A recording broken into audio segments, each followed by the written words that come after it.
Good afternoon mga kapatid. This is the special coverage of the coronavirus crisis using the combined forces of News 5 and Signal TV's One News, Radyo 5 and 1PH. Gumugulong na nga po ang kauna-unahang virtual special session ng Senado at ng Kongreso. Layo nilang talakayin ng ilang mga panukala laban sa banta ng COVID-19. At para nga mabigyan tayo ng iba pa mga updates ay magbabalita si Ria Fernandez. Ria, we understand na sa lower house, in-approve na yung Committee of the Whole, yung HB 6616. Any details? Yes, tama ka dyan, Jovi. At bago nga maaprobahan ng Committee of the Whole sa Kamara, itong HB 6616 ay nagbigay muna ng mensahe si Executive Secretary Salvador Medialdea kung saan dinepensahan niya ang hiling nilang kapangyarihan para sa Pangulo na hawakan ng mga pribadong establishmento ngayong naharap ang bansa sa krisis dahil sa COVID-19. Sa kanyang mensahe sa special session sa Kamara kanina, tinawag ito ni Aldea na standby power lamang. Ipinaliwanag niyang mahalagang mapagkalooban ang Pangulo nito lalo't unpredictable daw ang virus. Malaking bagay raw ito oras na lumala ang sitwasyon at umabot sa total shutdown ng mga negosyo. Kaya ngayon pa lang hinihiling na raw nila ito sa Kongreso. Batid nila na may mga magkahalintulad na espekulasyon ng mga tao rito sa hiniling nilang martial law noon para sa Mindanao. Pero pagtitiyak ni Aldea, walang dapat ikabahala ang publiko. Napatunayan naman daw na mapayapa ang martial law ng Pangulong Duterte sa Mindanao at hindi rin daw tamang itulad ito sa martial law ni dating Pangulong Ferdinand Marcos. Bukod dito, may expiration din naman daw ang kanilang hiling na kapangyarihan. Ito'y hanggang sa matapos lang ang problema sa COVID-19 at the very least 2 months yung nakasaad doon sa dinraft nilang proposed measure. Imo-monitor rin daw ito ng Kongreso sa pamamagitan ng Oversight Committee para matiyak na walang pag-abuso at gaya nga na nasabi natin, mabilis itong naipasa sa committee level ng House Committee of the Whole at ngayon ay nagkakaroon na ng interpelasyon kaugnay ng panukalang batas sa plenaryo. Yung ginagawang interpelasyon, parang 3 minutes to question, tapos bahala na yung gaano kahaba yung reply, pero nag-signify na at least hindi lalagpas dapat ng 20 ang pwedeng gumawa nito para hindi tumagal yung proseso, Ria. Pero mapunta naman ako dun sa sinasabing kung tinanggal na nga yung, kasi nag-modify ang palasyo, inamin naman ni Secretary Medialdea yan, nag-modify sila ng kanilang panukala at tinanggal na yung standby power na yon. Ano-ano yung mga importanteng malalaman ng tao na gagawin ng ehekutibo para sa kanila pag nabigay sa kanila itong bill na ito, itong batas na to? First of all, in-address talaga nila yung concerns ng public when the first draft bill came out last night. At sabi nga niya, hindi naman daw nilang nais na tapakan yung konstitusyon kung ano man ang nakasaad doon. Ang gusto lang nila, mapabilis yung service delivery, lalo na ngayon na pataas daw ang kaso ng mga kumpirmadong kaso ng COVID-19.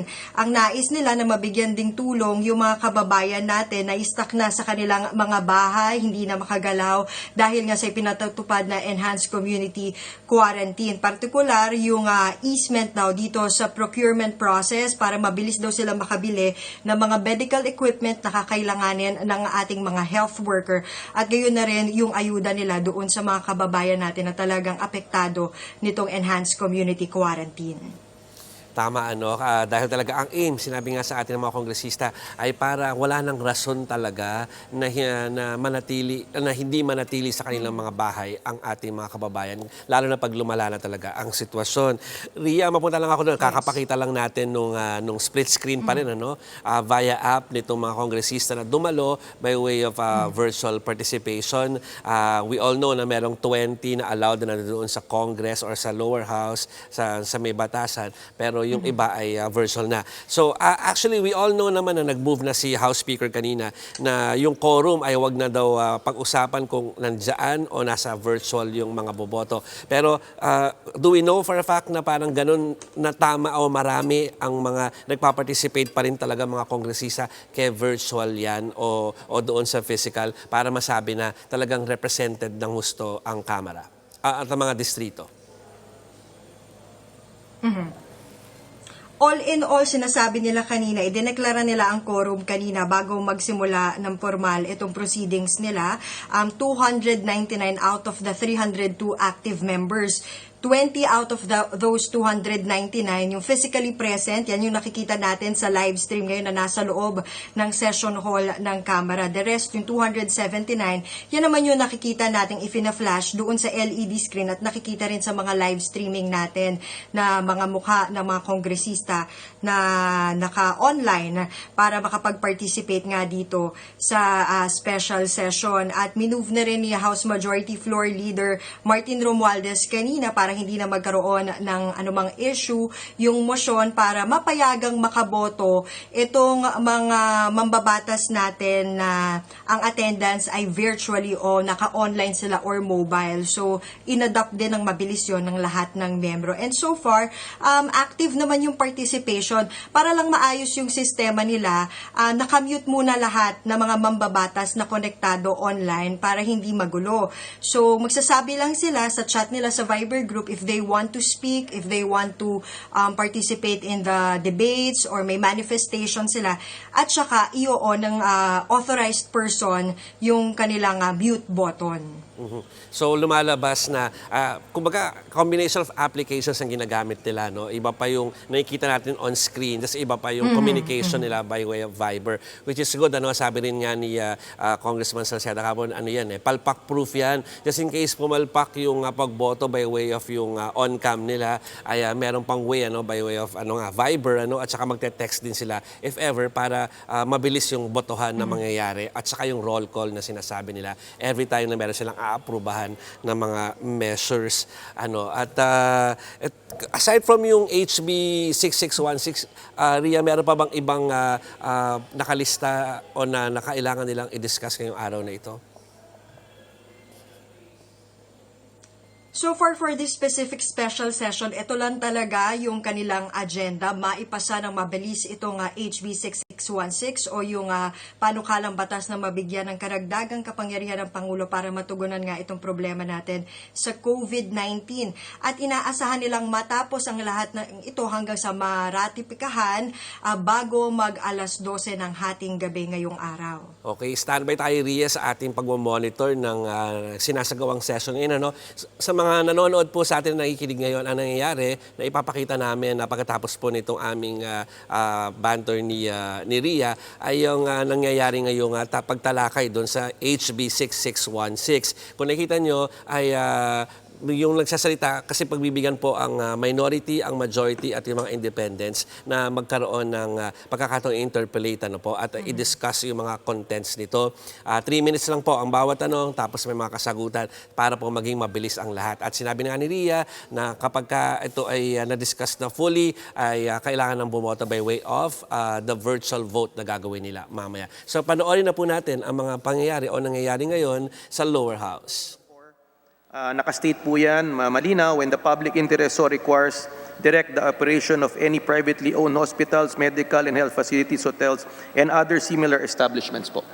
Thank you. Mr. Speaker, at dito rin po ba sa ating mismong batas na ginagawa kasama ang Senado, malinaw din po ba ang deklarasyon at polisiya na ang national emergency na ito na ukol sa coronavirus, ang lahat ng gawain, ang lahat ng pondo, ang lahat ng akto na gagawin ng ating gobyerno ay para lamang puksain at itigil ang problema ng coronavirus, Mr. Speaker? Mr. Speaker, tama po ang sinabi ng kagalang-galang na Congressman Mike, na malinaw naman po sa title na itong an act to declare the existence of a national emergency arising from the COVID-19 and for a limited period. These are the key words na importante po.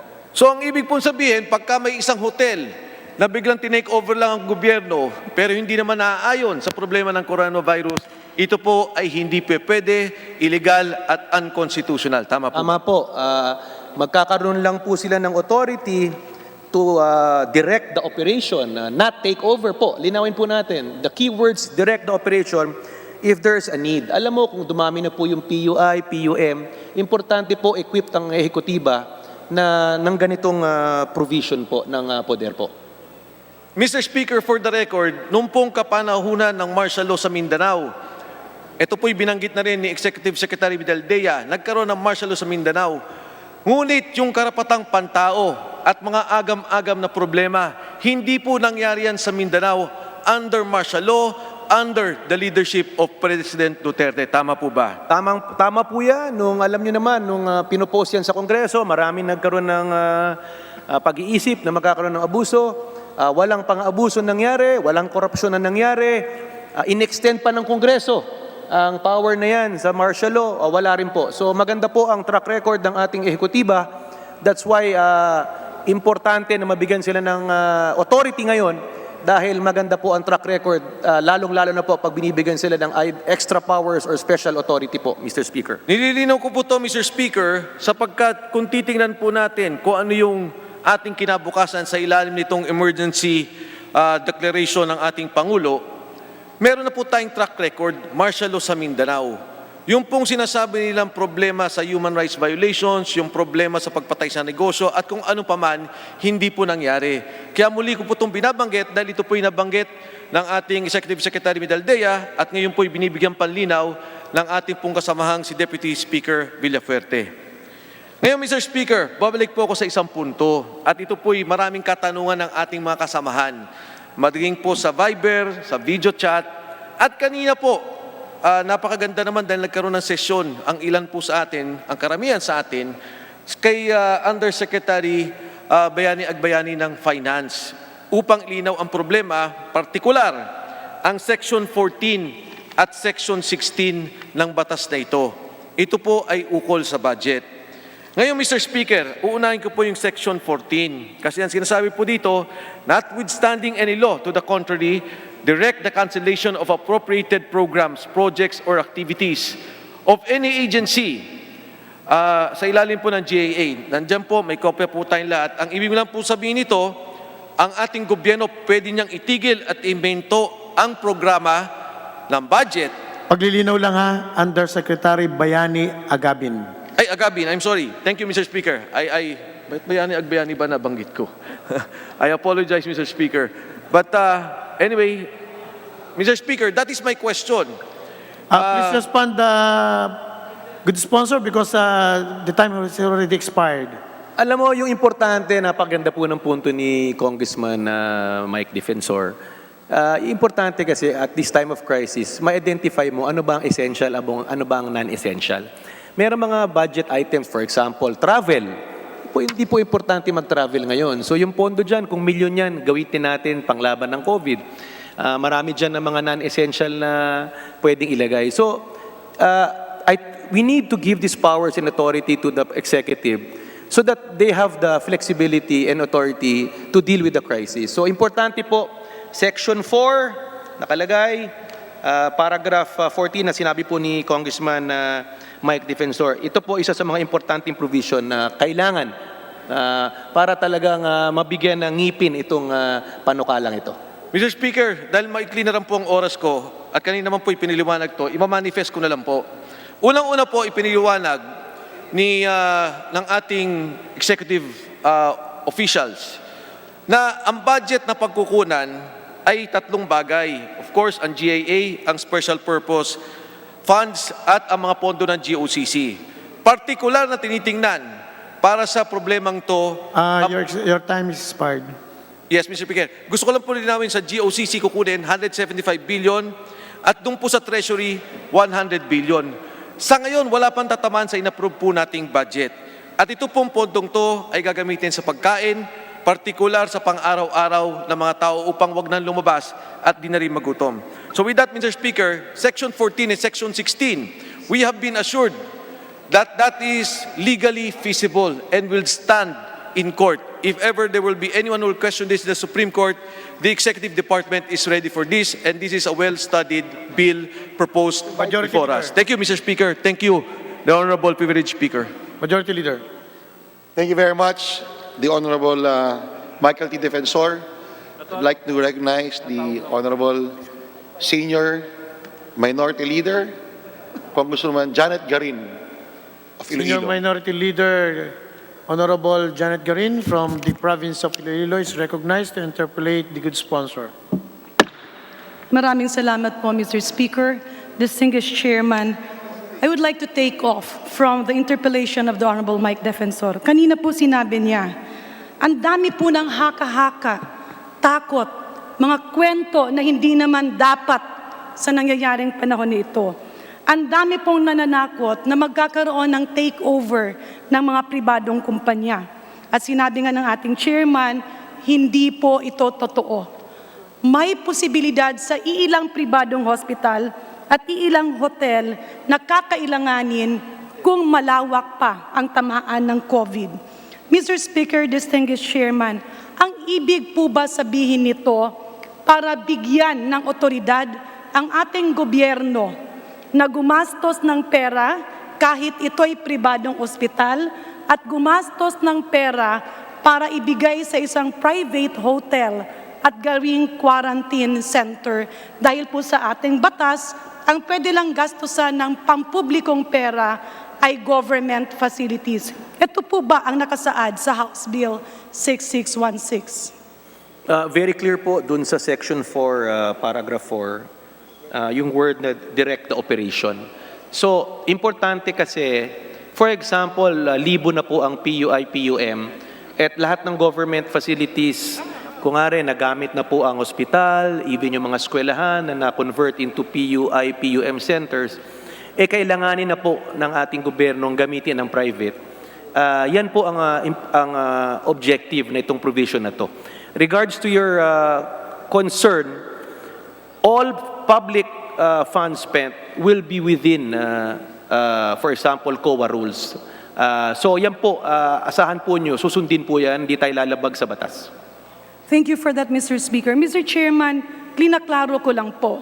Itong House Bill na ito ay magbibigay kapangyarihan sa ating gobyerno para yung pribadong ospital, pribadong facilities ay pwedeng lagyan ng pera ng gobyerno at paggastusan. Tama po ba? Ang malinaw kasi dito, private facility to be used for public purpose. Yes, yes. With regards to the mechanics of how that will be spent, rest assured, Mr. Speaker, that the concern is well taken. We understand that the law only allows public funds for use for public purposes. But I feel that it does not stop the government because public interest so requires, Mr. Speaker.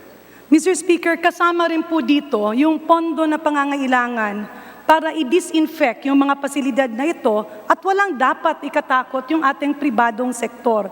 Ibig po sabihin, after all this crisis is over, it will be returned to them in exactly the same shape as it will be for use as a private facility para po mawala ang takot ng ating pribadong sektor. Malinaw po, nakalagay po, Mr. Speaker, Section 4, Paragraph 4, fourth sentence, that the management and operation of the foregoing enterprises shall be retained by the owners of the public service or enterprise who shall render a full accounting to the President or his duly authorized representative of the operations of the business as basis for appropriate compensation. So, sa kanila po yun. Gagamitin lang for emergency and it will be turned over to them. Thank you for that, Mr. Speaker, Mr. Chairman. Kanina po sinabi, 200 billion ang kailangan para sa pagkain sa bawat mesa dun sa mga pamilyang nasa mababa ang kanilang income. Ito po para lang sa 2 buwan. May we know from our distinguished colleague how much is needed for health expenditures, how much is needed for the subsidy of patients with moderate and severe COVID, how much is needed for the LGU support for quarantine centers and LGU hospitals. Meron na po ba tayo? Right now, off budget that is available is total of 275 billion. Mr. Speaker, pasensya na po. Ang tanong ko po magkano ang kailangan ng gobyerno? Kanina, 200 billion para sa pagkain sa bawat mesa. 2 buwan lang po yan, hindi pa po kasama ang health expenses, subsidy sa mga pasyenteng may moderate at severe COVID dahil milyon-milyon ang kailangan nila para sa hospital at yung suporta natin sa LGU quarantine centers and LGU hospitals. Do we already have a budget? That's the last question. Yes, as I was saying, Mr. Speaker, 275 billion ang available. I will answer the question. 200 will be allotted for the emergency subsidy program. So there is another 75 billion to fund the concern of our distinguished Congresswoman Garin for health and other services. With regard to total breakdown, that is part of the reporting to Congress. I'm sure as we speak, it's being totaled, and I'm sure they will provide the Congress with that, and we will provide the Congresswoman Garin with such details, Mr. Speaker. Thank you for Thank that, you very Mr. much to Speaker. the Senior Deputy Yes. Minority Leader. Last question po, Mr. Chairman. Your time expired. Okay. Majority Leader. Thank you very much, Honorable Garin. We'd like to give way to our online participants, our colleagues who will interpolate through online. Before I recognize the Honorable Pablo John Garcia of Cebu, I'd like to remind everyone that we have already exhausted many issues with the 5 interpellators, and I would like to ask them not to ask the questions already answered and asked. Thank you very much. Again, I would like to move that we recognize the Honorable Pablo John Garcia of Cebu. The Honorable Deputy Speaker from the province of Cebu, Pablo John Garcia, is recognized to interpolate the good sponsor. Mr. Speaker, in lieu of my interpellation, Mr. Speaker, I wish to make the following manifestation. Mr. Speaker, I believe I speak on behalf of a great majority of the members from the Visayas region when we manifest our firm and full support to House Bill number 6616. Just as forcefully as we demand swift, decisive, and comprehensive action from the executive, so must we be swift and decisive today in providing the executive with ample powers and resources it urgently needs to defeat the COVID-19 menace and to alleviate the sufferings of our people in its wake. On behalf of the health frontliners in the Visayas who need immediate relief and reinforcement, for the freelancers and daily wage earners, our workers in the transport sector and tourism sectors who have been deprived by this virus of their livelihoods, small retailers and small and medium-sized enterprises who are taking a beating, our brothers and sisters who have been laid off by businesses, especially in the tourism and travel sectors, and so many others, we need to act now and with decisiveness. We believe House Bill number 6616 provides just this swift and decisive action while ensuring that the measure is limited in scope and limited in duration to prevent executive abuse. Thank you, Mr. Speaker. Majority Leader. Thank you very much, Honorable Deputy Speaker Garcia of Cebu. Next to interpolate is the Honorable Deputy Speaker Ferdy Hernandez. I move we recognize the Honorable Hernandez. I so move, Mr. Speaker. The Honorable Deputy Speaker from Mindanao, Deputy Speaker Ferdinand Hernandez, recognized.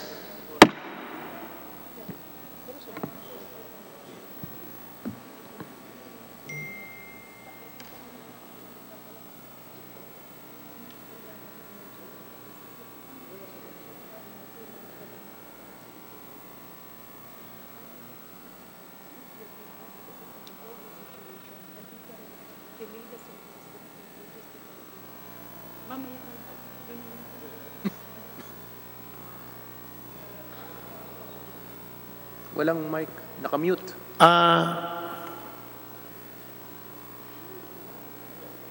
Wala pa. May kasi sino pa sa minority? Process lang. Deputy Speaker Ferdinand, please, nakamute ka lang, nakamute ka.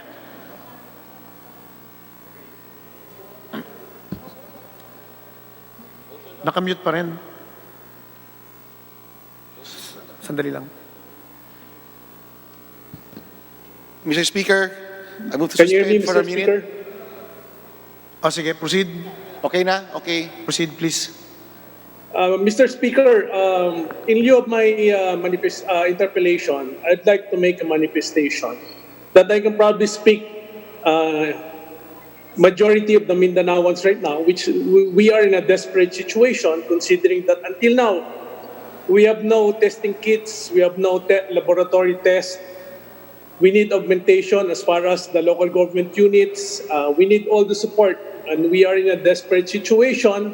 Given this situation right now, Mr. Speaker, on the part of the Mindanaoans, I must say that I can speak for them.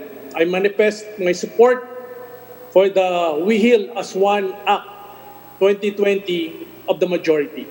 Thank you, Mr. Speaker. Majority Leader. Thank you, Honorable Hernandez. Next to interpolate is the Honorable Caloy Zarate. I move we recognize the Honorable Caloy Zarate. I so move, Mr. Speaker. The representative from Bayan Muna Party List, Honorable Caloy Sarate, is recognized for his 5-minute interpellation. You may proceed. Thank you, Mr. Speaker. I direct my question to the sponsor. Kanina po sinabi ninyo na merong 275 billion na off-budget funds, no, na pwedeng nagagamitin. No? So ang unang tanong ko dyan, with due respect, no, babalikan ko yung Article 16, paragraph 16 ng Section 4. Bakit ho kailangan bigyan natin ng kapangyarihan pa na ang presidente na galawin niya ang buong budget, no? Sa number 14 and number 15, papayagan natin siyang mag-augment dahil magkakaroon ng savings. Pero doon sa number 16, napaka-broad ng power na yon, no? At gusto kong i-explain ito ng sponsor dahil malinaw sa ating konstitusyon, Article 6, Section 25, Paragraph 5, no law shall be passed authorizing any transfer of appropriations. Malinaw po ang batas na yan. No? Nakalagay sa ating konstitusyon, pag naipasa na ang GAA, ay hindi ka na pwedeng magpasa ng batas para i-transfer ang appropriations. The only exception, kung meron kang savings at magkaroon ng augmentation sa budget. At yun ay hindi na nasaklaw ng number 16. May I hear a reply from the sponsor, Mr. Speaker? Mr. Speaker, maraming salamat sa tanong ng ating kagalang-galang na colleague. Malinaw po sa Supreme Court decision, ang GAA batas, ang makakapag-amend lang sa isang batas ay isang batas na yan po ang ginagawa po natin ngayon. Ikadalawa po ang computation po ng ating gobyerno ay we need at least 100 billion dun sa mga informal sector na no work, no pay. Kaya po nag-allot po ng off-budget na 200 billion ay only for 2 months. Ngayon, pag lumampas to ng 2 months, there is a need to give the executive the power to reallocate existing amounts in the GAA na can be utilized for the crisis. Marami pong non-essentials doon that can be rearranged. So we need to give this power to the executive through our president, Mr. Speaker. Tama po yun, malinaw po. Kaya nga po sa number 14 and number 15 ay binigyan ng kapangyarihan ng presidente na discontinue yung mga nakalaan ng proyekto sa GAA 2020 para pag na-discontinue ito ay magiging savings. No? At pwede na niyang gamitin ito. Tama po yun, batas ang GAA at pwede siyang baguhin. Pero malinaw po sa ating konstitusyon. Iulitin ko, no law shall be passed authorizing any transfer of appropriations. At malinaw po yan doon sa naging desisyon ng Korte Suprema sa Arroyo versus Aquino na hindi mo na pwedeng galaw-galawin yung budget na yan, no? Except kung meron kang savings at gagamitin mo ito for augmentation. At yan ang tingin ko na binigay natin doon sa kapangyarihan sa number 14 and number 15. Kaya surplusage, hindi kailangan itong number 16 sa tingin ng kinatawang ito. Tama po, kailangan immediate i-address natin ang problemang ito dahil huli na, no, nang magdeklara ang ehekutibo na malaki yung problema. in the first place, nagkampante sila nung mga nakaraang buwan.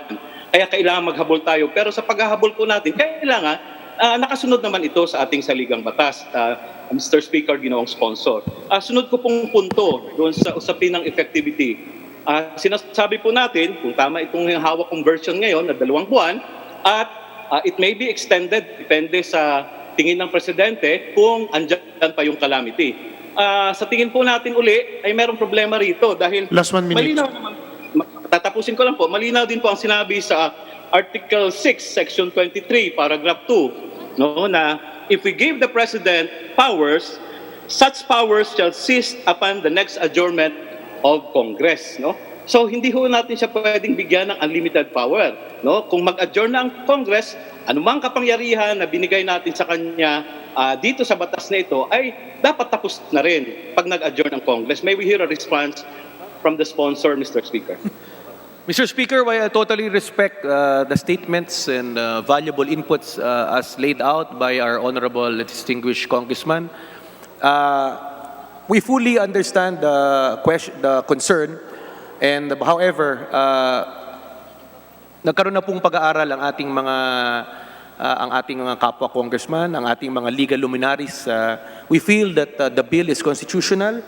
It is in accordance with the Constitution. It's not in violation of Article 6, Section 26, Part 2 of, as mentioned by our distinguished gentleman. It can be questioned, certain provisions of this bill, or when it becomes into law, but I feel very strongly that all our actions are within the Constitution. All provisions here are within the Constitution, and we will implement them within the bounds of law. Thank you, Mr. Speaker. Thank you, Honorable Zarate. Majority Leader. Majority Leader. Tapos na po pa yung 5 minutes ko. Mr. Speaker, Ubus na po. Mr. Speaker, Mr. Sponsor. Ubus na po. Sa 2020 budget, ano ang Ubus na po, ubus na po. itidiscontinue ng executive Time expired na dito? po. thank you very much, Honorable Zarate. Next to Just hear a interpolate will be the Honorable Ominal. I'd like to recognize the Honorable Ominal. I so move, Mr. Speaker. Another Deputy Speaker from Mindanao Region, Honorable Henry Waminal, is recognized to interpolate the good sponsor. You may Thank proceed. you very much, Mr. Speaker, distinguished sponsor. At this very moment, we feel grateful that there is yet no confirmed COVID-19 case within our province of Misamis Occidental, and we continue to hope that our province will be totally spared of this virus. For this, we should be extra careful, take all the measures necessary that hopefully none of our people will get infected. We are also very grateful to President Duterte for his timely and dynamic action for declaring the whole country into the state of calamity, and to Speaker Alan Peter Cayetano of his snappy leadership in establishing the DCC, Defeat COVID-19 Command Center, for us, each of our members, to bring our concerns. Section 4, Paragraph 6 of House Bill number 6616 provides and authorizes the President to buy testing kits, PPEs, and Paragraph D, Section 6, construct hospital facilities as an exemption of Republic Act 9184 or our procurement law. This provision is exactly what we need in our district and probably true to the whole of Mindanao. With our district has lesser PUM, PUI, but when worse situation comes, God forbids, we are not best prepared and maybe beyond our capability, hence the need of this bill to pass into law. We have no test kits, even if we have the money, because of current government regulations in procurement and the non-availability of supply, even PPEs, because of the restrictions and the stringent provisions of our current procurement law. Our referral facility hospital here in the province and in this area of northern Mindanao only has an isolation wards that can only accommodate 16 PUIs. And currently, with 300 population, not to mention the population of the first district who are also dependent with our Mars Hospital in such kind of need, then our facility is very, very insufficient. With that, Mr. Speaker, this humble representation in behalf of the people of the 2nd District of Misamis Occidental and the Mindanaoans, we fully support the passage of House Bill 6616. And with that, we congratulate our leadership for calling this special session in order to enact this bill into law. Thank you very much, Mr. Speaker. Majority Leader. Mr. Speaker, just to react to the manifestation of the distinguished gentleman from Misamis. You may proceed. Precisely po, because earlier po, kine-question po or may mga concerns po ang ating mga kasama dun sa Section 4, Paragraph 15 and 16, dun sa allowing the executive to utilize unused portion and particularly dun sa 16, Paragraph 16 to reprogram, reallocate. Yung concern po ng ating kasama, Deputy Speaker Henry Ominal, yung pag-establish, construct, and operate of temporary medical facilities, wala po yan sa existing GAA. Kung gusto natin maglagay, for example, sa Misamis, wala sa GAA yan. That's why this bill is important to be passed to give the executive the authority to provide funds dun sa mga hindi pa na isip na lagyan bago nagkaroon ng krisis. Thank you, Mr. Speaker. Majority Leader. Thank you very much, Honorable Ominal. I'd like to recognize the Honorable Stella Quimpo of Marikina. The representative from Marikina City, Honorable Stella Kimbo, is recognized to interpolate the sponsor, the Deputy Speaker for Finance. You may proceed.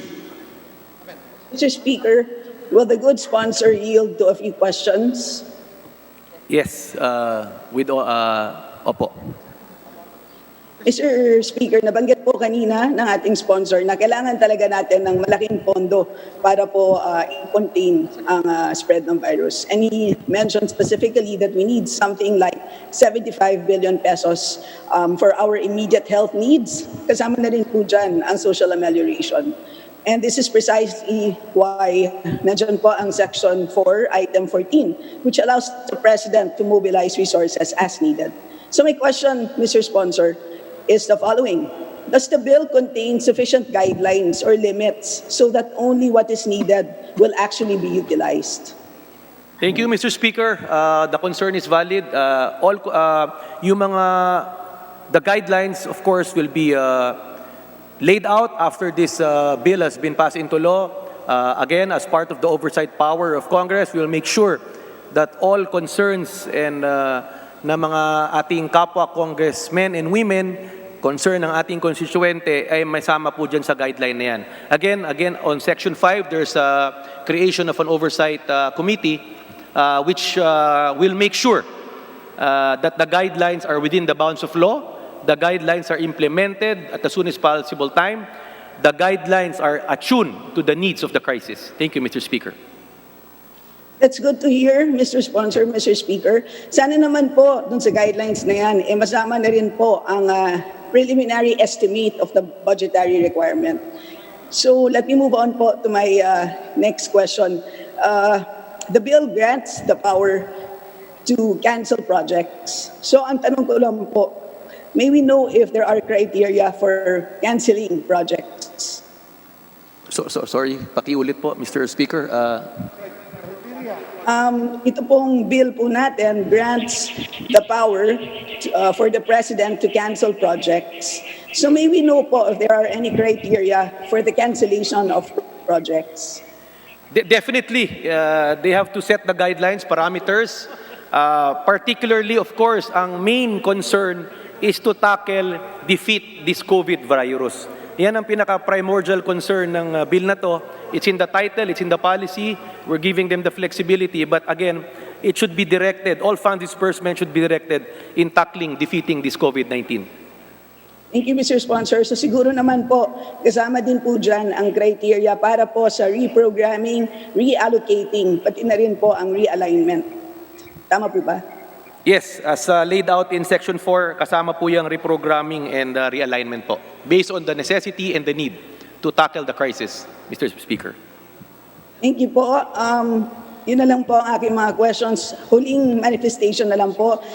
Pasalamat na rin po na sa huling version po ng bill na to ay naging maayos po ang provision po para po dun sa takeover ng private enterprises po. Naging maliwanag po na yan po ay para lamang po sa public health concerns. Salamat po, Mr. Speaker, Mr. Sponsor. Majority Leader. Thank you very much, Honorable Kimbo. Next to interpolate is the Honorable Mayo Almario. Mr. Speaker, I move we recognize the Honorable Mayo Almario. I so move, The Mr. Honorable Representative from Mindanao Region, Honorable Mayo Almario, is recognized. Mayong hapon po sa inyo. Mayong hapon, Mr. Speaker. I hope I can be heard clearly from where I am now. Mr. Speaker, Mr. Sponsor, I support our frontliners, especially those in the medical field, treating patients and inevitably risking their lives for us. I also support the frontliners in the streets implementing the rules on self-quarantine, community quarantine. I support President Duterte in his sincere and genuine effort to address the crisis.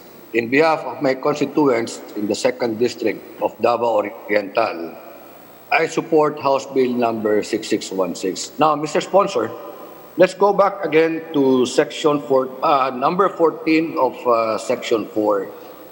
Paulit-ulit, binabanggit to and sinasabi ang mga non-essential items in the 2020 GAA can be cancelled on the strength of this section and reallocated for some needs which will help us defeat the COVID virus. Now, Mr. Speaker, who will determine whether such project is essential or non-essential? Mr. Speaker, thank you for pointing that out. There's an IATF, Interagency Task Force. The various implementing agencies is empowered to determine the need. For example, if funds are downloaded, for example, in DSWD, that's under the Secretary of DSWD to determine the need for such budget. What's important right now is there's a problem, there's a pandemic, there's available funds.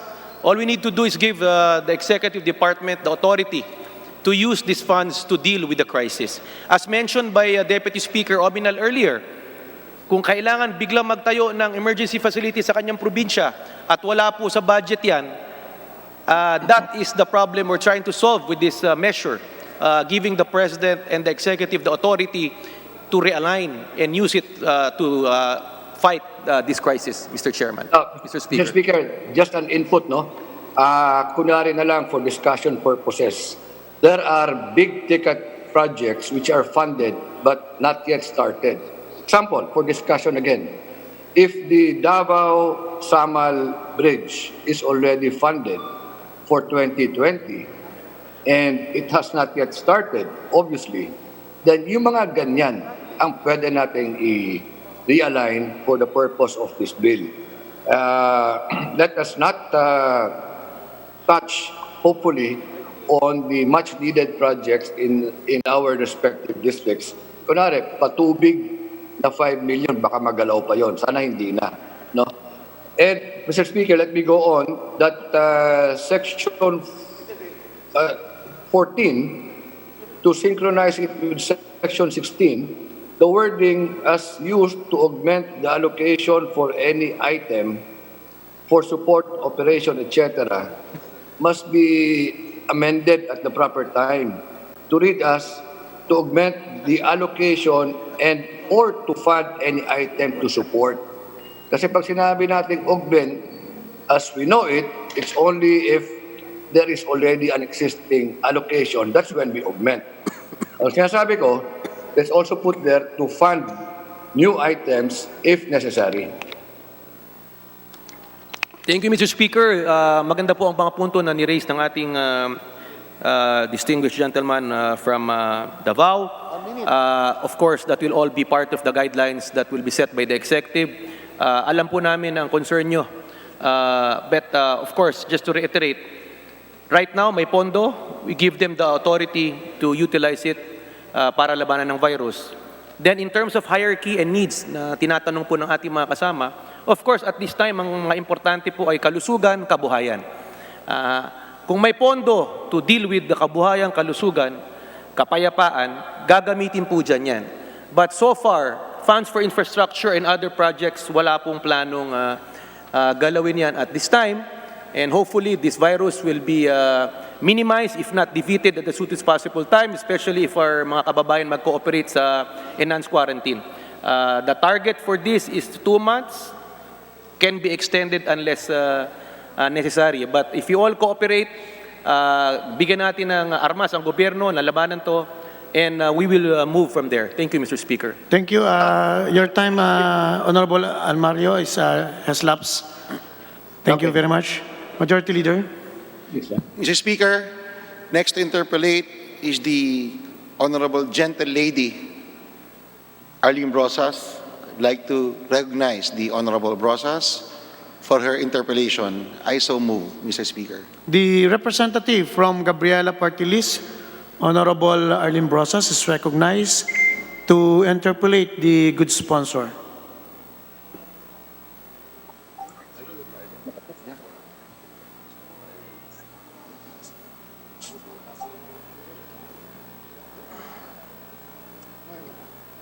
Thank you, Mr. Speaker.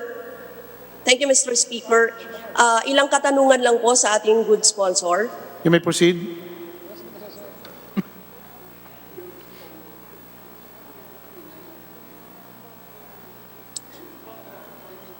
Yes, Mr. Speaker, may listahan po ba ang gobyerno natin ng dapat pagkagastusan? Dahil ang sinasabi nga natin, dapat ay pagtugon sa pandemic na nangyayari ngayon. At ang gusto natin, yung sinasabi nilang 275 billion, saan po yun mapupunta? Ilan ba yung mass testing kits na gagawin? Ilan po ba yung mga i-hire na volunteers? Ilan po yung econ relief o pagkain? O actually kasi inibilang po natin, hindi talaga sasakto yung 5,000 pesos para sa mga nahihirapan sa quarantine ngayon. Kailangan po gumilang ng mga 10,000 pesos bilang subsidy para po sa mga mamamayan natin na hindi makapaghanap buhay. So gusto pong nating itanong yung komprehensibong plano. Kasi hindi naman naisabi sa atin yan kahit nung sa committee, kung ano ang plano ng DOH at ano-ano ilan ang mga ito, ang mga mass testing kits, ilan ang i-hire, anong protection nila, at bakit nagpapatawag ng volunteer. Concern po ito ng mga doktor, nurses, at iba pang nasa mga frontline health workers natin. Ilan ang i-hire nila, mga quarantine centers, hospital na gagamitin, magkano ang overall natin na kailangan. Maraming salamat, Mr. Speaker, sa tanong. Unang-una, just to tackle the issue on kabuhayan. There are 24.6 million households in the Philippines. 6.6 million households belong to the formal economy. 18 million households are either poor or low income. Ito yung tinatawag na informal sectors. Ito po yung tutuganan na 18 million, especially dun sa plano na magbigay ng emergency subsidy program. Nawalan sila ng trabaho, no work, no pay sila, nawalan sila ng kabuhayan. So ang gobyerno po ay handang tulungan sila. Of course, yung concern nyo, yung amount, ang competition po ang gagamitin na lang po natin kasi para hindi tumagal is yung daily minimum wage requirement per region na iba-iba po. Iba po ang daily wage sa NCR, iba sa Mindanao, iba sa Bicol. So yun po ang gagamitin nating basihan pag-subsidize. Ang initial estimate, more or less, just to provide to 18 million households is basically ano po, over almost around 100 billion per year, per month. So, yan po yung estimates. Regards dun sa health na issue po ng ating congresswoman, kagalang-galang na congresswoman, ay ibibigay po yan sa atin malinaw, and Congress has the power of oversight para usisain po yan. Thank you, Mr. Speaker.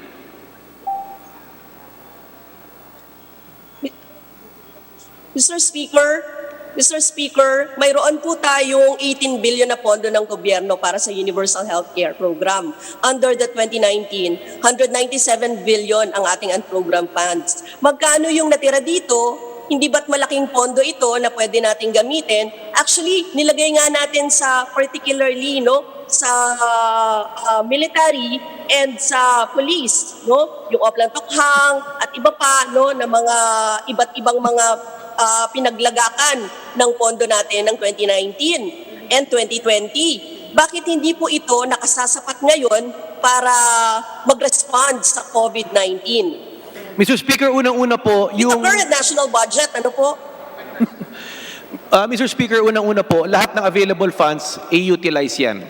Pangalawa, nung pinasa po natin yung revision ng syntax, alam po ng Kongreso na merong gap, kulang po ang pera para mapondohan itong universal healthcare. Ang nangyari po, may projection po ang ating Department of Finance, pag napasa to, ay X number of billions they will generate. However, with the crisis po, bumagal ang ekonomiya, bumagal ang koleksyon, we cannot safely say now na yung perang pinrogram a few months ago is there. That's why there's a need to pass this law to allow the President to reallocate, realign, to fund the needs for this crisis. Thank you, Mr. Speaker. Thank you, Honorable Brosas. Majority Leader. Thank you, Honorable Rosas. Mr. Speaker, please give me the Speaker, opportunity. specific na lang po. Your 5 minutes Speaker. Thank you very much, Honorable Rosas. Your 5 minutes expired. We are following strictly the 5-minute rule. May I remind our colleagues that not to ask questions Mr. Speaker, which have I would already like been to manifest propounded. na lang that Mr. Speaker, I'd like to in the proper recognize time, ang proposed Majority Leader. amendments to ensure that For his these are interpellation. reflected I so in move, Mr. the Speaker. text of the bill. Please repeat, Majority Leader. Mr. Speaker, I'd like to apologize to the Honorable Rosas that we are strictly following the 5-minute rule. I hope she understands there are so many in the list. We have 16 or 17 more people in the list who will also ask equally important questions. I'd like to appeal to everybody to heed our reminder not to ask questions which have already been propounded on the floor or on the internet. Mr. Speaker, with this, I'd like to recognize the Honorable Suntay for his 2-minute interpellation. Thank you very much, Mr. Speaker. From Quezon City is recognized. Maraming salamat, Mr. Speaker. While I recognize the need for to empower the President, meron lang ho akong dalawang concern. First of all, alam ko na kailangan natin maglikom ng pera, which will be used by our President. First, to minimize the spread of the pandemic, to give assistance, at saka yung sa social amelioration program. But we can only do this, we can only empower the President if there is savings. First, doon sa Supreme Court decision sa DAP kasi, savings can only be determined after the end of the fiscal year. Unless projects will be discontinued or canceled. Yung problema ko dito, yung cause of concern ko, and I want us to take note, pagka diniscontinue yung program at project, for the next 2 fiscal budget years, hindi na pwedeng ulitin yung project na yon. So, yun yung concern ko. So, kung kunyari, ang pagkukunan ng savings, kunyari, ay allotment from the DPWH, for 2 fiscal years, hindi na pwedeng i-propose kaagad yung project na yon. So, if it's needed by a particular district, hindi na natin magagamit. Yun yung una kong concern.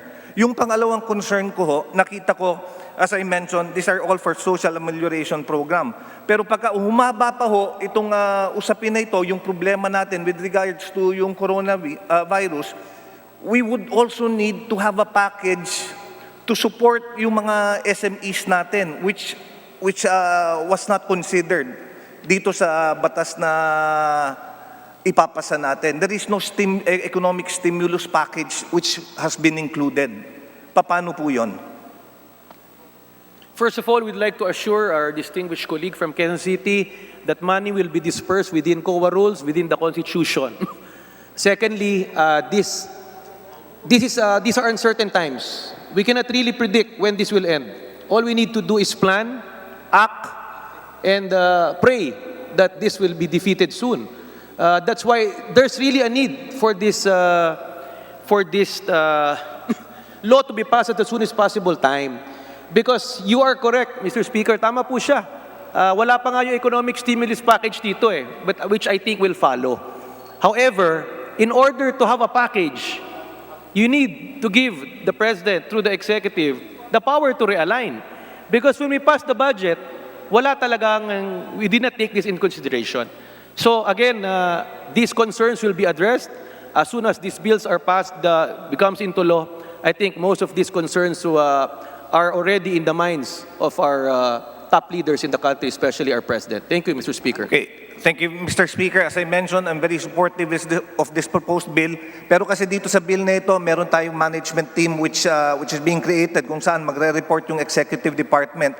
Kaya ako lang binanggit to para so that the management team could keep in mind na pagka nag-cancel tayo ng mga programa which has already been allotted, and even under the executive department, for the next 2 fiscal year, hindi na pwedeng i-propose ulit yon. So mawawala yon for the next 2 years. Pangalawa nga ho is we also have to ready to prepare for an economic stimulus package to support naman yung ating SMEs. Thank you very much, Mr. Speaker. Speaker, duly noted all those valid concerns raised by our distinguished congressman. Majority Leader.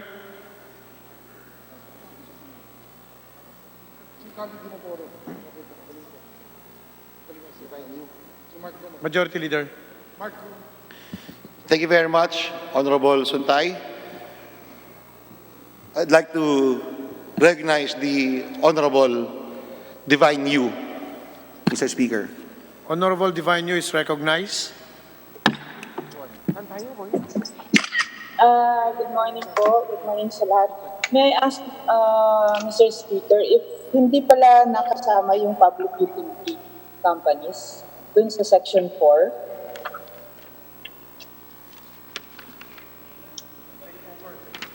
Mr. Speaker, very clear po, Section 4, Paragraph 4, wala pong mention of the word takeover, wala pong mention of the word public utility.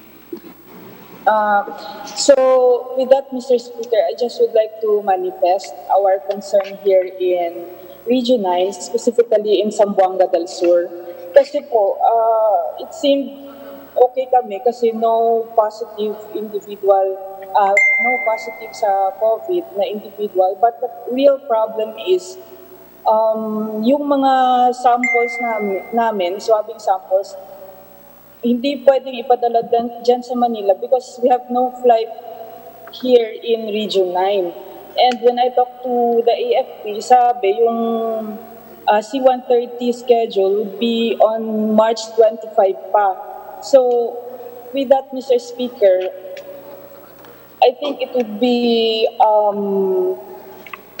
it would help us a lot if we could use 1 or 2 planes from private companies like PAL or Cebupac to transport very important cargos like our medicines. We have purchased medicines and kits, PPEs from Manila, but until now, hindi pa rin napadala papunta dito sa amin. So that's our problem, Mr. Speaker, and I would like to manifest that so that the Congress could think of some ways on how to help regions far from Manila and Cebu. Thank you very much, Mr. Speaker. Thank you, Mr. Speaker. Duly noted all the valid and important concerns raised by our colleague, Congresswoman Divine. we will take that in consideration in the implementation of the guidelines of this law once passed. Thank you, Mr. Speaker. Majority Leader. Mr. Speaker, I move we recognize the Honorable Kit Belmonte of Quezon City for his interpellation. I so move, Mr. Speaker. Honorable Kit Belmonte from Quezon City is recognized to interpolate the good sponsor.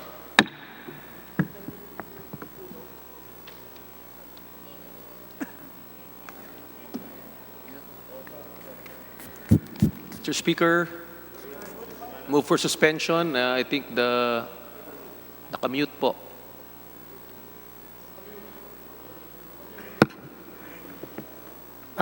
Tol, nakamute ka. Please unmute.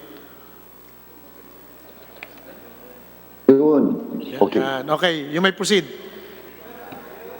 Good afternoon, Mr. Speaker. May the distinguished gentleman yield to a few questions. It would be an honor, Mr. Speaker.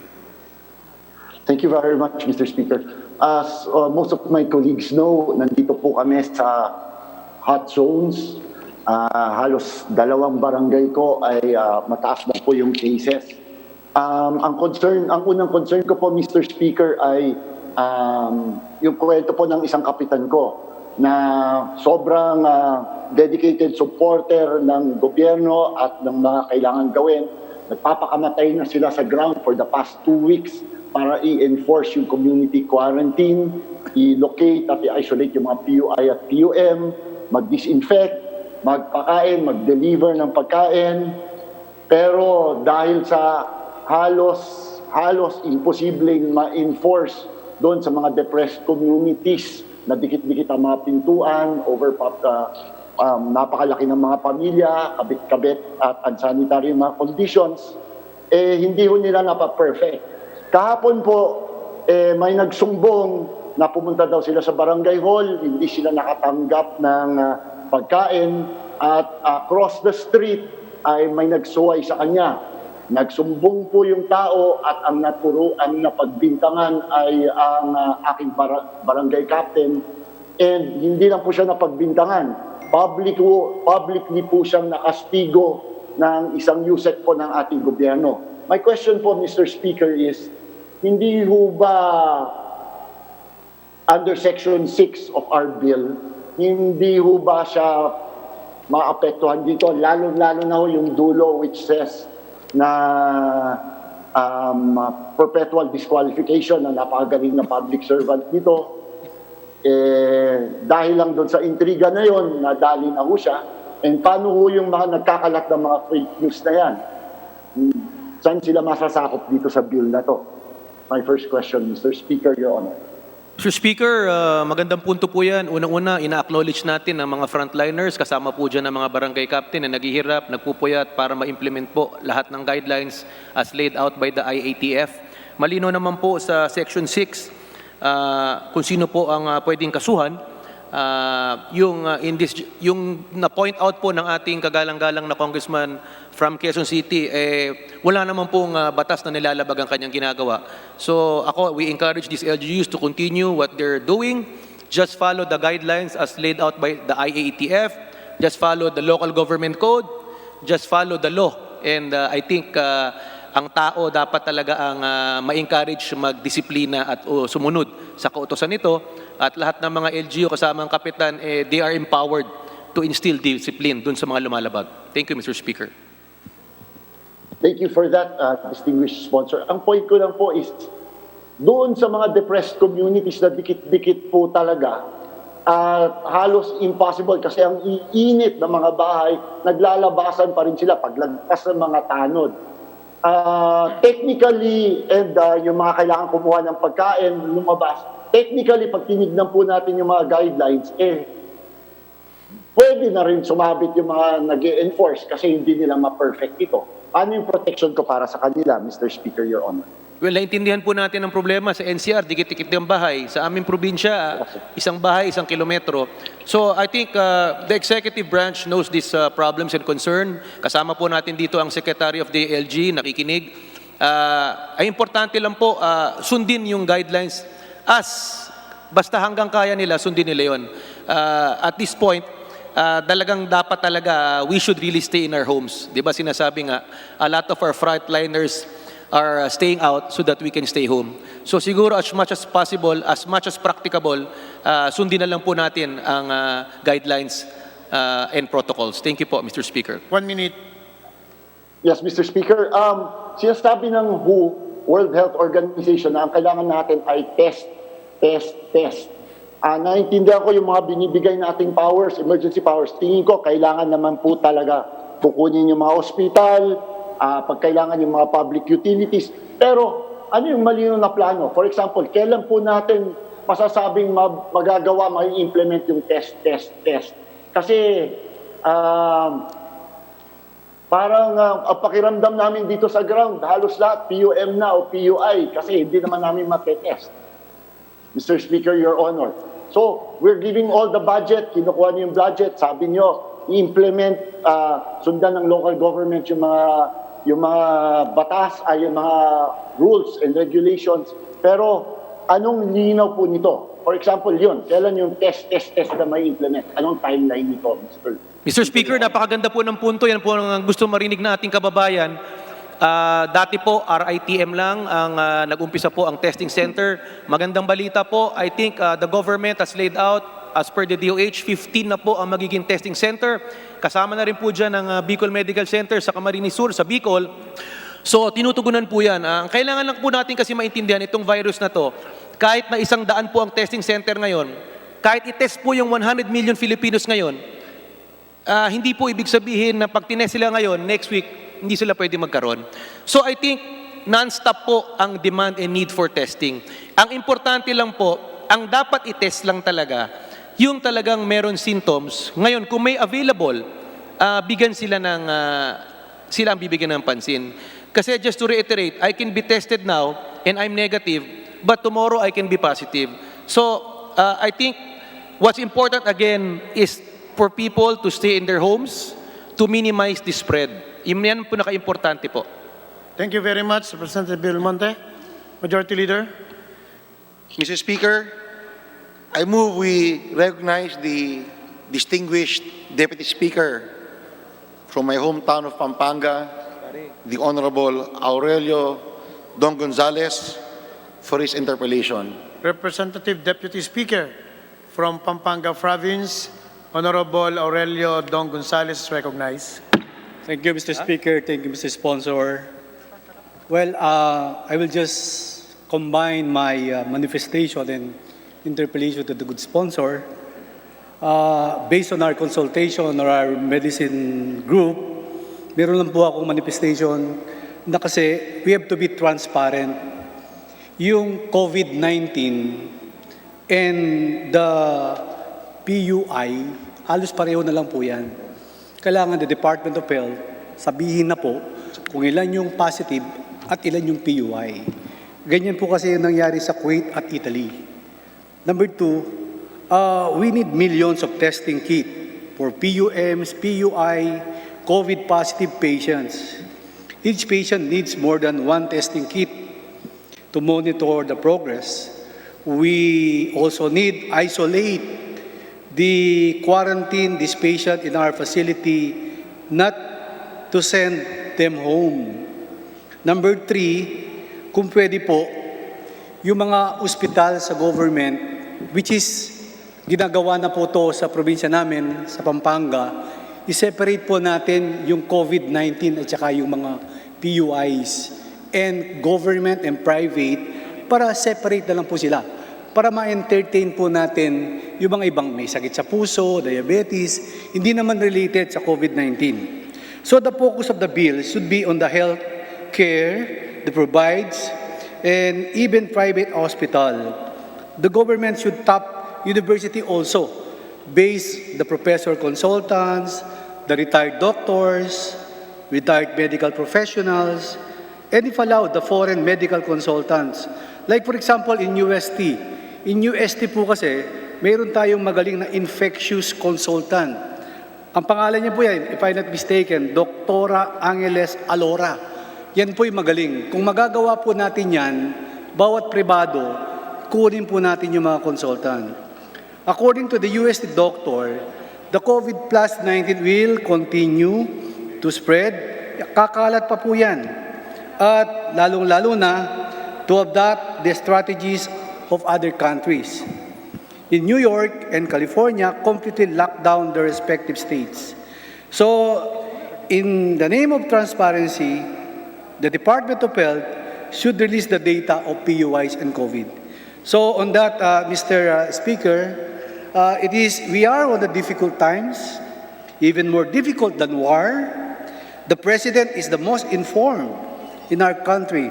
Let us trust him. So, we will pray hard. God bless the Philippines. God save the world. So, ito po ang aking manifestation. Mr. Speaker, Mr. Sponsor, I have this data with this almost 112 million population all over the country. And we have 243 legislative district. Wala po tayong planong maglagay ng center bawat distrito para ma-check lang natin yung mga COVID-19 and PUIs. Mr. Sponsor. Well, right now po, ang testing center po, dati RITM, ngayon all over the country, 50 na. Right now, there's a plan to convert government hospitals, if I'm not mistaken, Lung Center, to be a COVID center.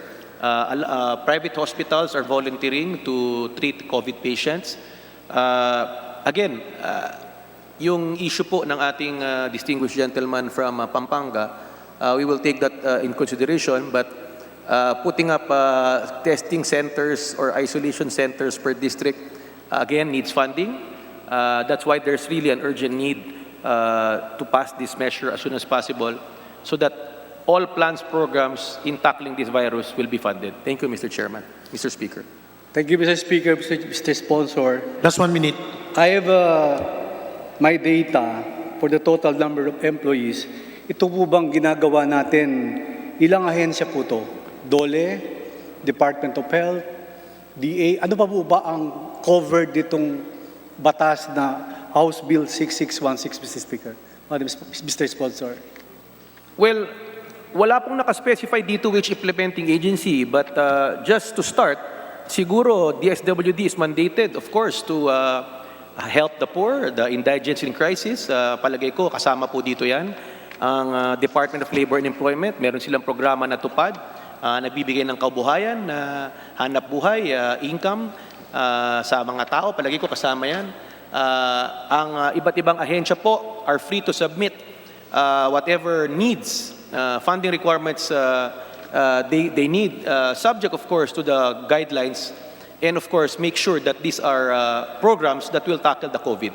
So as of now po, let's give the President the authority to determine yung need. Again, Congress has the oversight power to check. Thank you, Mr. Speaker. Thank you, Majority Leader. Thank you, Mr. Speaker. Thank you, Mr. Sponsor.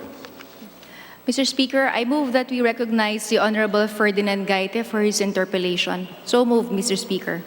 Honorable Ferdinand Gaite from AK Teacher Party List, recognized. Mr. Speaker, correction, I represent Bayan Muna. Bayan Muna, Party List. Yes, correction, Mr. Speaker, I represent the Bayan Muna Party List. Please proceed. Yes, Mr. Speaker, to our proponent, a few questions. But before I proceed, some have been questioning if there is a proposal to provide emergency powers for the President. It does. Section 3, Declaration of Policy, clearly states that the imperativeness to grant emergency powers to the President. And ang tanong ko po, Mr. Speaker, to our distinguished Congressman El Rey Villafuerte, gaano karami ho bang binabalak na itayong mga hospital? Maraming pinag-present kayong binabanggit, pero I do not find this in the proposed House Bill 6616. Ilan ho bang bibilhin ng mga gamit pang testing na kailangan natin? Ilang bang tinatawag na ventilators at iba pang gamit na kailangan na kulang ngayon sa ating mga hospital. I do not find this in the bill, which is we have very short time pero walang specifics itong proposed bill, Mr. Speaker. Thank you, Mr. Speaker. Napakaganda po ng pinoint out niya. That's why there's really a need to pass this bill as simple, as effective as possible. If we will go to the details, ilang ventilator, ibang safety kits, ang budget hearing po natin inaabot ng 3 buwan. 14 hours tayo nag-hearing. Hindi po tayo matatapos kung isa-isahin natin ilang testing kits. Mag-hearing po tayo, iba't ibang sektor.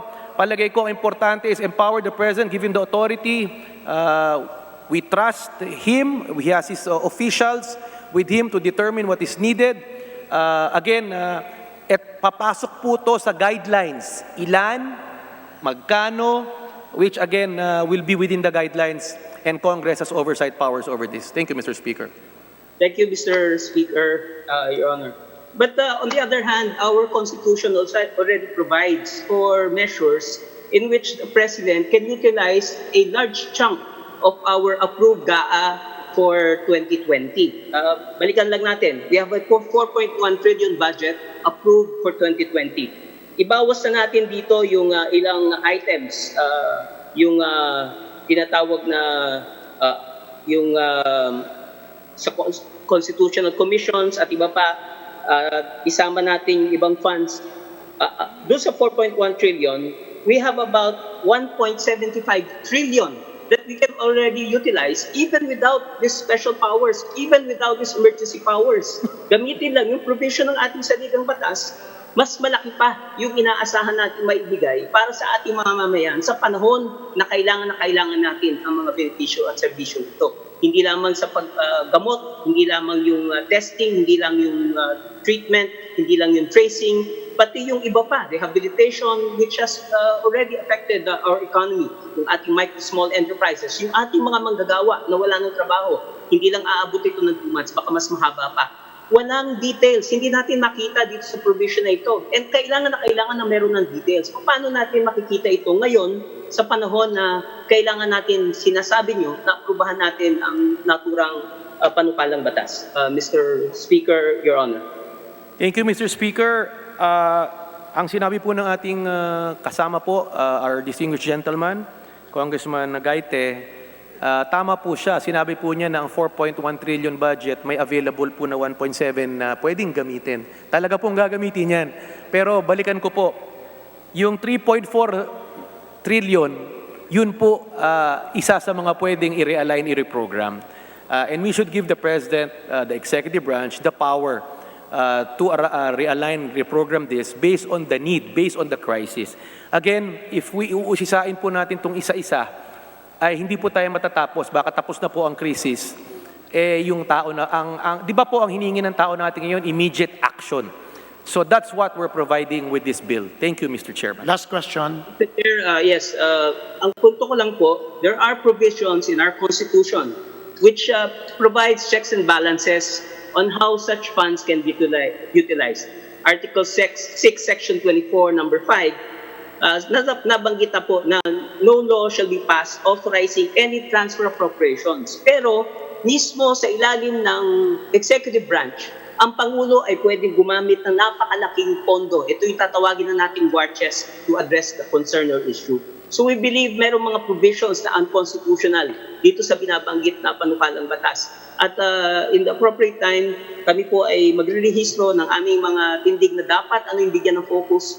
Yung 10,000 pesos para sa ating mga manggagawang mawalan ng trabaho, yung mga testing ng ating mga frontliners, lalo na yung ating mga health workers, at iba pang mga panipala na dapat makatulong sa mga mamayan at hindi magamit sa ibang mga posibleng katiwalian at korupsyon para ma-ensure na meron pa rin checks and balances, lalo na sa panahong ito. Maraming salamat, Mr. Chair. Maraming salamat, Mr. Sponsor. Thank you, Mr. Speaker. Rest assured, all our colleagues, that all provisions here we've been discussing we feel are all constitutional, and it is not stop anybody from questioning it before the Supreme Court. Thank you, Mr. Chairman.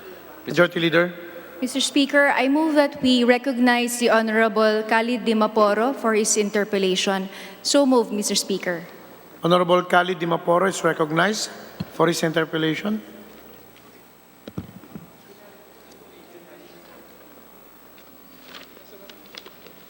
Host.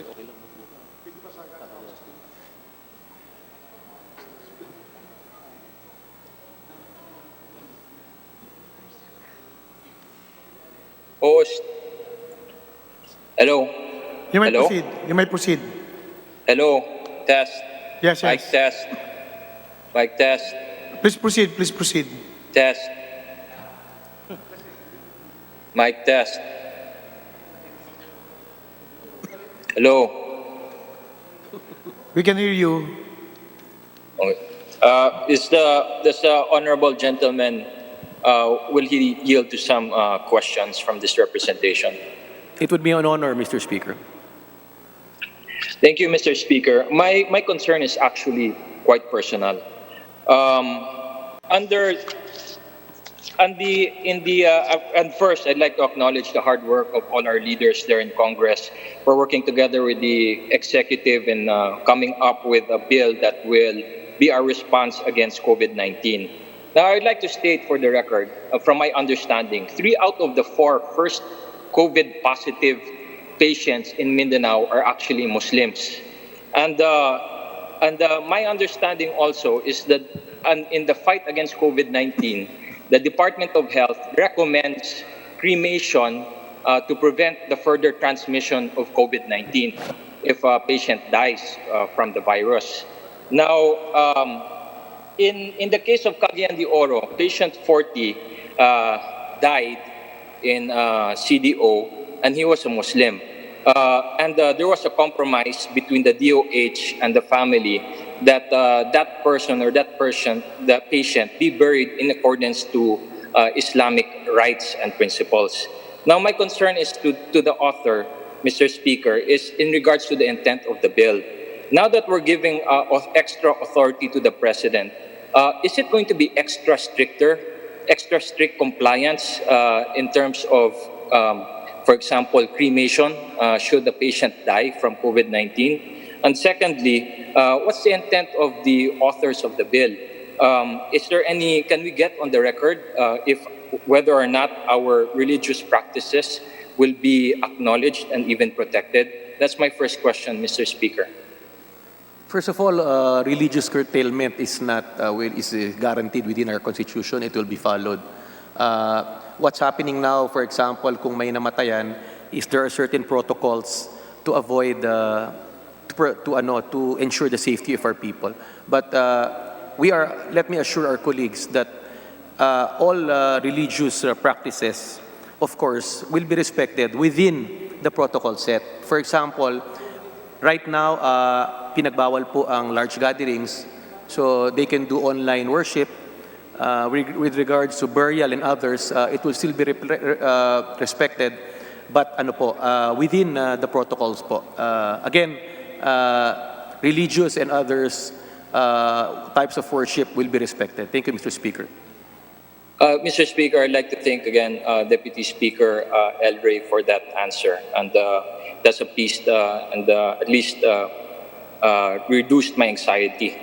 Secondly, I'd like to ask a question about what's happening outside of Metro Manila.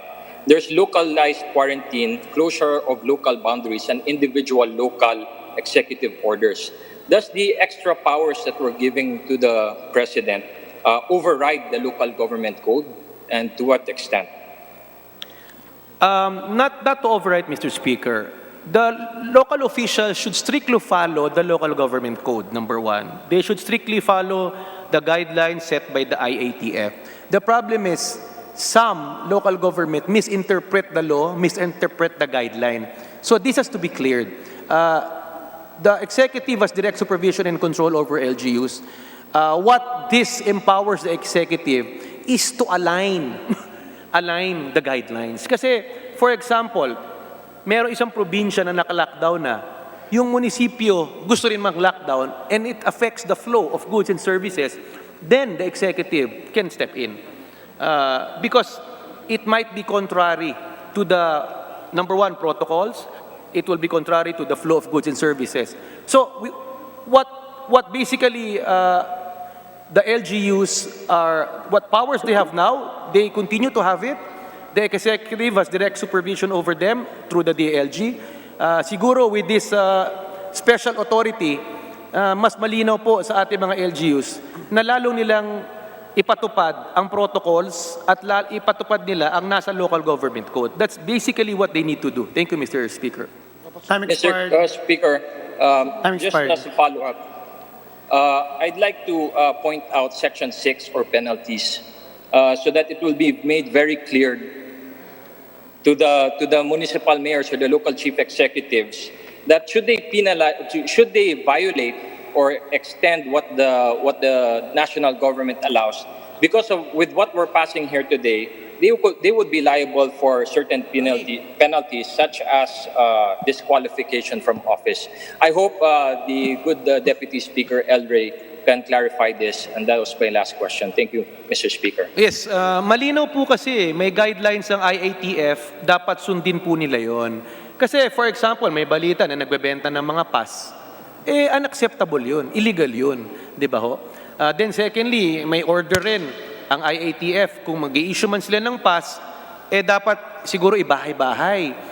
Yung iba, kinu-convert sa barangay hall. So mga ganyan maliliit na bagay, but at the same time, it's violating the enhanced community quarantine. So again, we encourage the LGUs to read the IATF protocols clearly. Secondly, to follow the local government code. And thirdly, it's incumbent upon the DILG to issue regular circulars so that these LGUs will comply. Thank you, Mr. Speaker. Thank you. Majority Leader. Mr. Speaker, I move that we recognize the Honorable P.D. Barsaga for his interpellation. So move, Mr. Speaker. Honorable P.D. Barsaga is recognized from Cavite Province.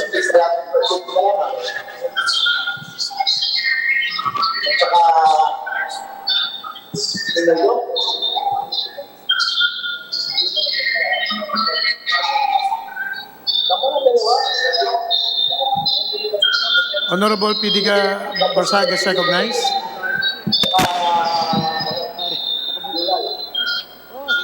You're recognized. Martin.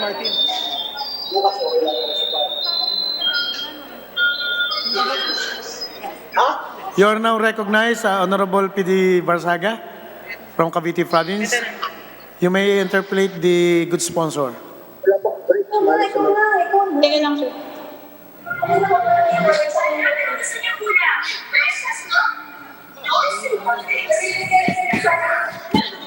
Mr. Speaker, I move to suspend. Session suspended.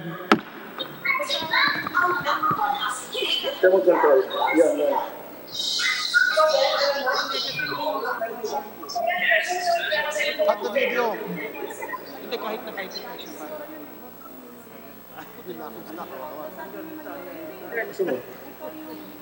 Si Brian po. Sige, sige mo.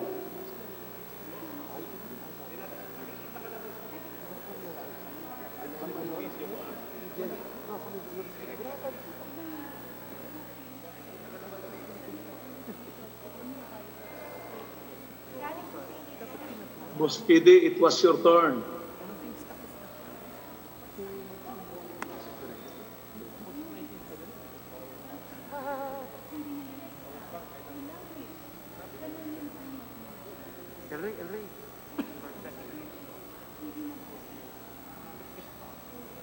Roger. Nag-suspend po ang special session ng Kamara kaugnay ng sinusulong na COVID-19 response measure. Kanina nga po ay pumasa na sa House Committee of the Whole ang House Bill 6616 o yung Bayanihan Act of 2020. Sa interpelasyon nito sa plenaryo, nagtanong ang mga kongresista kaugnay ng source ng pondo para sa panukala as well as yung legalidad ng realignment ng pondo. Tinanong din kung saan specifically gagastusin ng pondo para rito. Ang binabanggit po na pondo ay mga 200 billion para po sa mga food subsidies para sa mga may hirap at mga 70 billion para po doon sa mga pangangailangan para sa mga gamot at personal protective equipment. Ngayon po ang sinasabi po ng Kongreso, manggagaling po yung pondo doon sa posibleng mga realignment na gagawin at doon sa mga leftover funds at sa mga GOCCs. However po, may mga question na nilalabas ng ilang mga kongresista, particular doon sa legalidad ng realignment. For example po, ang sinasabi po ng ng Bayan Muna. Meron pong isang article doon sa 1987 Constitution kung saan sinasabi na no law shall be passed authorizing any transfer of appropriations. However, the President of the Senate, the Speaker of the House, the Chief Justice, and the heads of constitutional commissions may by law be authorized to augment any item in the appropriations law for the respective offices from savings in other items of their respective appropriations. So yun po, may isang question dun sa legalidad na panukala kung saan binibigyan ng otoridad ang Pangulo para mag-realign ng mga budget mula po dun sa 4.1 trillion na 2020 General Appropriations Act. Kung pagbabasehan daw po itong Article 6, Section 25, I think item number 5, hindi raw pwede magpasa ang Kongreso ng anumang batas na maglilipat ng appropriations. Pwede lamang pong bigyan ng luwag yung paglilipat ng mga savings doon sa mga line items. Ayun po, at magbabalik po yung special session sa Kongreso. While the special session is in progress, the Department of Health raises the country's COVID-19 cases to 396 as of today, after tallying 16 new cases this afternoon. The number of deaths also increased and is now at 33, while recoveries are at 18 after an additional one has been confirmed. We will pause for a short break. Our special coverage on the Luzon quarantine will be back after this.